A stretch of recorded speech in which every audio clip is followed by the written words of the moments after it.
Welcome back to the 18th edition of Pirate News. Jeremy, would you like to tell us about the Mecha Pirates' recent exploits? Yes, we Mecha Pirates competed in the Inland Empire Regional and we got second. We were invited yet again to the World Championship, however we declined the invitation. The car show that took place here on March 21st was a huge success.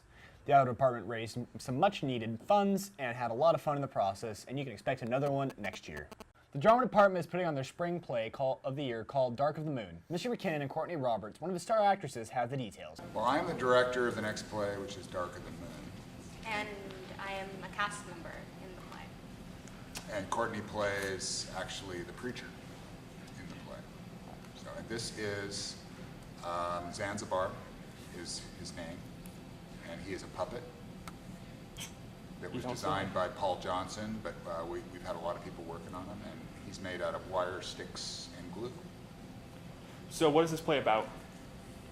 Well, the easy answer is it's a story of star-crossed lovers, and it takes place in the Great Smoky Mountains around 110 years ago, and it's basically, somebody described it best as it's Twilight meets Romeo and Juliet. Kaiser Whitney. It's kind of like that. But it's about a witch boy who falls in love with a mortal girl, and then the mortals and the witches each sort of intervene, and there's tragic consequences. So Courtney, how does it feel to be part of the Greatest Drama Teachers production? Well, this is my Careful. my 8th production with the Greatest Drama Teacher Ever, and this is like a really different show. There's a lot of music. It's really kind of larger than it kind of end on. Oh, cool. And when will it be out? The last 2 weekends of April. Yeah, April 23rd through the 25th, and then April 30th, May 1st and 2nd. All right. Thank you very much. You're welcome. Come see it. Students in Miss Lee's video class entered the WaterWise SB Water Conservation PSA contest. There are wonderful prizes, but the best prize is increased water use awareness for the students and our community. Only 4 30-second videos could be entered. You decide which one is the best, and we will let you know if we won on the next show. Hey!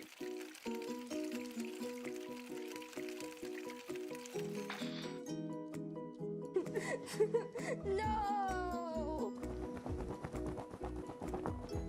What's the matter?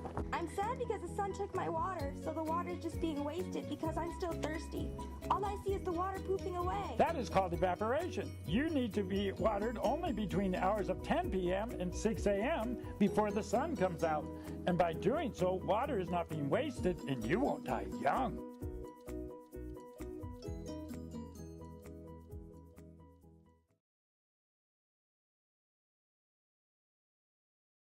Goldilocks in the Three Gardens.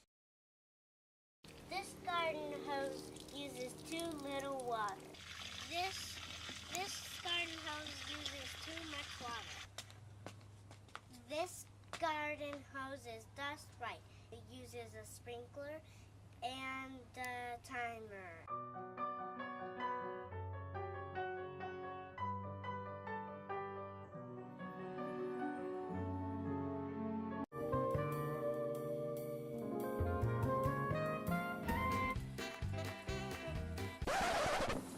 What are you doing? That's a waste of water. It is? Don't you know that we're in a drought? Oh no! Whatever should we do? You can grow desert plants, like white sage, to save water. You should also check your hoses for leaks. Wow! Thanks, mister! Don't mention it, buddy. Now it's time for you to save water. Go to waterwisesb.org to find out more. Excuse me, sir. Are you aware that your hose is leaking? What? It looks like you need a new washer, sir. What's your name? Call me Splash.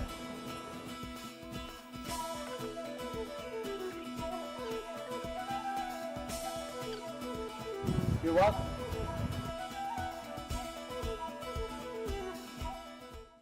These videos can be found on our school's YouTube channel under MSCK Lee, or you can go to the video webpage for the link. You can also find the entire Winter Vaudeville performance there. Speaking of the video class, a group covered the winter formal for their broadcast journalism video. Here are some of the clips.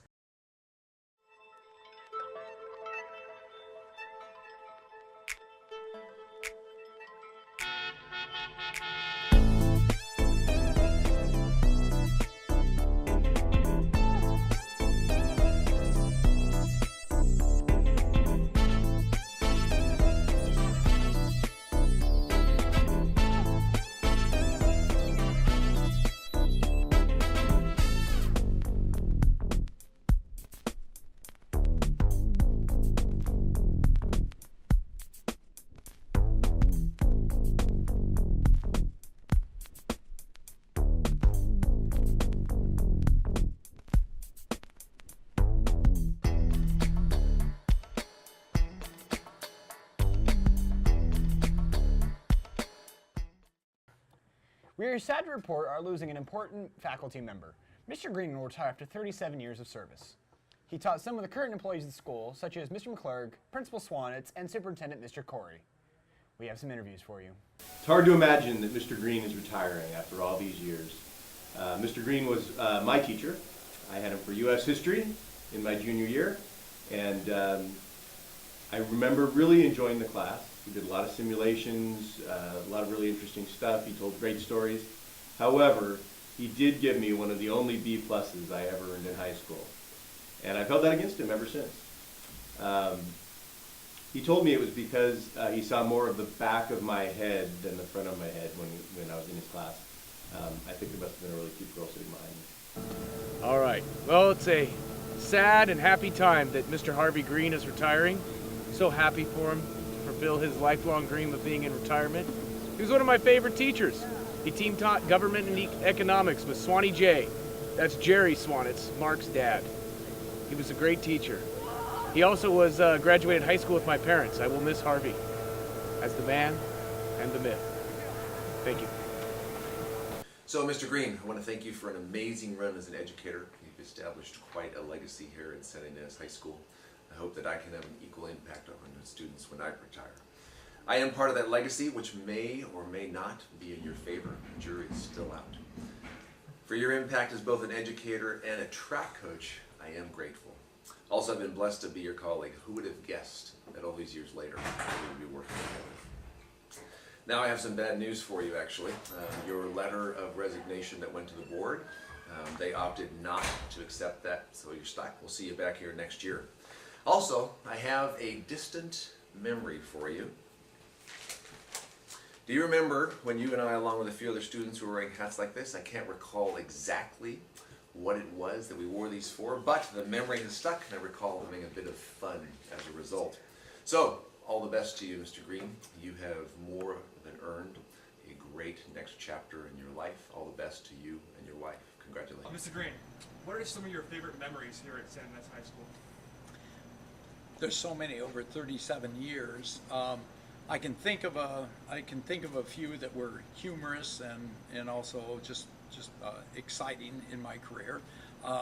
I coached track my first 7 years here. I was a head track coach, and so we had this great team of girls and guys. Our girls got to the point that they won CIF one year, and that was quite exciting.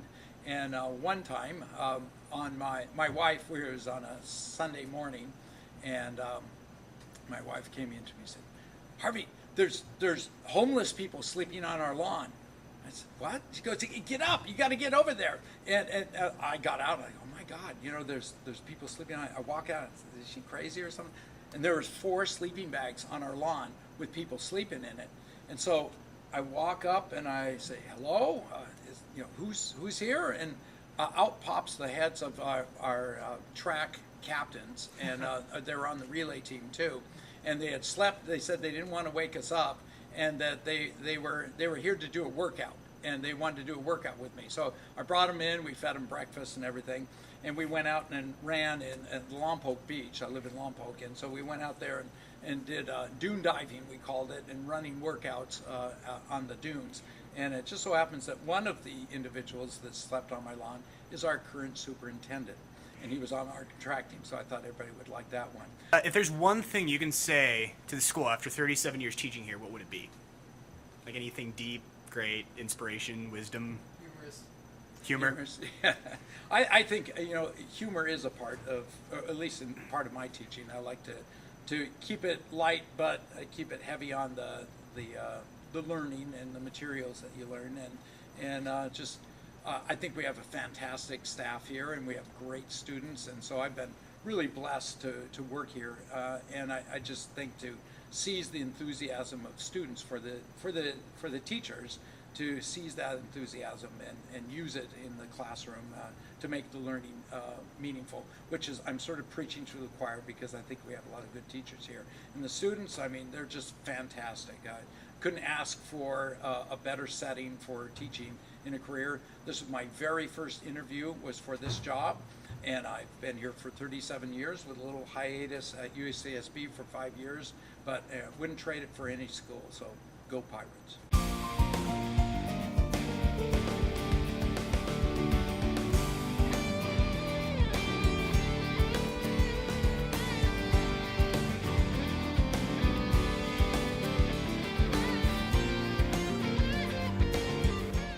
Well, this has been another edition of Pirate News. He's Weston. He's Jeremy.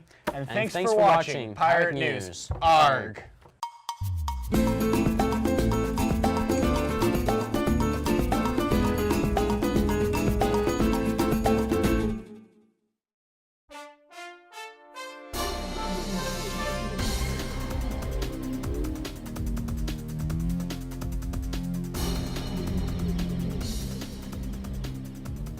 After the immense success of last year's baseball team, winning a CAF title and only losing one game, all eyes are now on this year's team to repeat the performance. We've been lucky enough to sit down with members of the baseball team and super fans to get their take on what this year's season will be like. Well, our team won CIF last year, and I tried to attend as many of those last games as possible. The most memorable moment was probably seeing them get that win at the very end. I remember there was just, some last inning right there. Just the crowd just got, they were freaking out, and I couldn't put my finger on it. I felt that there was something really special with that crowd, something like magical, What would you say the atmosphere was for most of the home games throughout the year? It's definitely really exciting having so much Pirate pride and just rooting for our team to do so well. So this might be a stupid question, but will you be attending any games this year? I've already attended a few. We also had the incredible opportunity to sit down with star baseball player Jacob Pritchard. It's a pretty amazing season. You guys went 29-1, 12-0 in league play. You started out in a 16-game winning streak, and of course you won CIF. What was your favorite moment from last year? Definitely off the field stuff with the team, bonding together and just like having that brotherhood around. Oh, nice. Yeah. So is there a point last year where you felt like this team could really be something special? Definitely after the Atascadero tournament, coming back after that one loss and pretty much just proving to the rest of the league that that's not going to affect us, and then just finishing off the league undefeated, and it just proved that we could overcome anything. Nice. Yeah. Nice. So coming into this off season, what was the attitude of the team? Were you guys still high off of last season, or do you feel like you had something to prove going in? We definitely knew that we had something to prove, and Coach Dickey let us know that. He said that we couldn't ride the coattails of last year's team, and that we needed to make a reputation for ourselves. And so we've been out there forming our own identity, and that's been key for us this year, and I think we finally found it and came together. Yeah. Nice. So what do you believe your role on this team is? Definitely to get the team motivated. Yell at everybody when they're not doing it right or they're goofing off, and to set an example also, working hard, and even on things like base running, sprinting and not taking anything off, and just showing to the team hey, you got to keep working. This game is very demanding, and it'll bring you down. You better work hard, and you get good outcomes. Yeah. Do you feel like you will you have any roles to fill in this year after all the seniors that graduated last year? Yeah, we're looking for a leadoff guy and third baseman, and definitely some key guys in the middle and bottom of our order to execute. But I think as our season's progressed, we've found those key guys, and they're getting their jobs done. Brennan Gomez, Kyle Vontillo, Alex Knightley, and then all the way down to Mark Aldecoa, Miguel, Quinn. All these guys are stepping up and executing, getting their job done, and it's not just a individual sport; it's a team sport, getting everything done. Nice. So going even into this year, you guys have had some pretty well sustained success. You started out undefeated. I think, are you guys still undefeated? Or? Yeah. Oh wow, yeah. Still undefeated going into this year. What does it take to keep success like that going? It's just a tradition, and going out there, working hard, not taking anything for granted. We're out there. We know the competitor is hard, no matter what, even if we're playing a bad team, and we got to respect the sport, respect the team that we're playing against, and we just like no freebies. Got to work hard, and you can't just like mosey on through. All right, now we got the question that's on everybody's mind. Do you think you can repeat this year as CIF champions? Obviously, yeah. With our tradition and our guys, there's no stopping us. We've already beat one of the best contenders against that oppose us in the league, and I mean after that, we know that we can like face a good pitcher and like overcome like the worst. So, yeah, I do think that we can win CIF again. All right, nice. Jacob Pritchard, everybody, great having you. One thing's for sure, 2015 is going to be an exciting season for baseball. This is Troy Wilbrand signing off.